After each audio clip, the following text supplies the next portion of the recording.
Dans cette librairie située au centre-ville de Bobo-Dioulasso, ce n'est pas la grande affluence à quelques jours de la rentrée scolaire 2024-2025.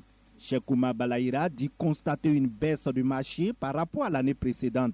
Les gens viennent plus quand la rentrée s'approche. Donc ça évolue au fur et à mesure quand on s'approche de la rentrée scolaire qui est le 1er octobre. Bon, il y a d'autres parents qui ont déjà commencé. Il y a d'autres qui sont rentrés le 16 septembre. Donc hier, il y avait un peu d'affluence. C'est ça. J'attends toujours la dernière minute, quoi. Pour le moment, on ne peut pas conclure parce que il faut attendre le 1er octobre pour vraiment dire comment a été l'affluence. C'est la même situation dans la librairie de Bakary Ouattara. Les clients se font également rares à la même période par rapport à l'année dernière. La rentrée scolaire chez nous, ça va un peu. Bon, comme vous remarquez, il y a les fournitures, bon, mais le marché n'est pas aussi comme ça d'abord. Donc, d'ici peut-être les 25, les premiers, ça va aller. Sinon, pour le moment, en tout cas, bon, il n'y a pas assez de marchés comme ça. Les prix sont abordables. J'ai eu les cahiers de 200 pages. Je peux dire les cahiers de 200 pages à 600, les 100 pages à 300. C'est des cahiers dont la couverture est plastique.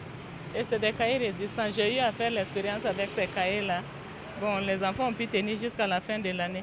C'est pour ça que je suis revenu chercher encore. Commerçant au grand marché de Bobo-Dioulasso, Soumaïla Traoré vend des sacs et des fournitures scolaires.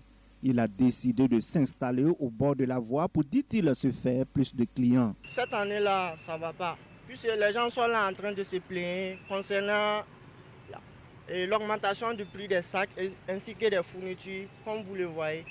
Et puis, on a aussi certains problèmes, genre les problèmes entre nous et les clients même. Le problème est que les clients pensent que le prix des sacs a augmenté.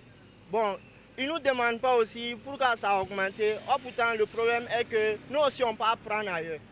L'année dernière, à la même période, Soumaïla Traoré pouvait, dit-il, vendre 100 000 francs de fournitures par jour. Cette année, à la même période, il est difficile pour ce jeune commerçant de vendre 50 000 francs de fournitures par jour. Vous voyez ce sac-là même, ce sac en tant que tel. Cette sac-là, l'année passée, on vendait ça, l'unité là, 4 500.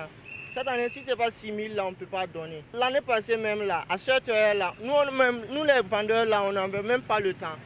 À chaque fois, on bougeait par-ci, par-là, mais cette année-là, tu peux t'asseoir même souvent pour vendre 5 sacs même, c'est une difficulté. Si vous voyez les vendeurs là, sortir au bord de la route même pour vendre là, vous devez comprendre que c'est un problème. Dans les librairies classiques et les librairies par terre, les fournitures scolaires sont disponibles et n'attendent que les parents d'élèves.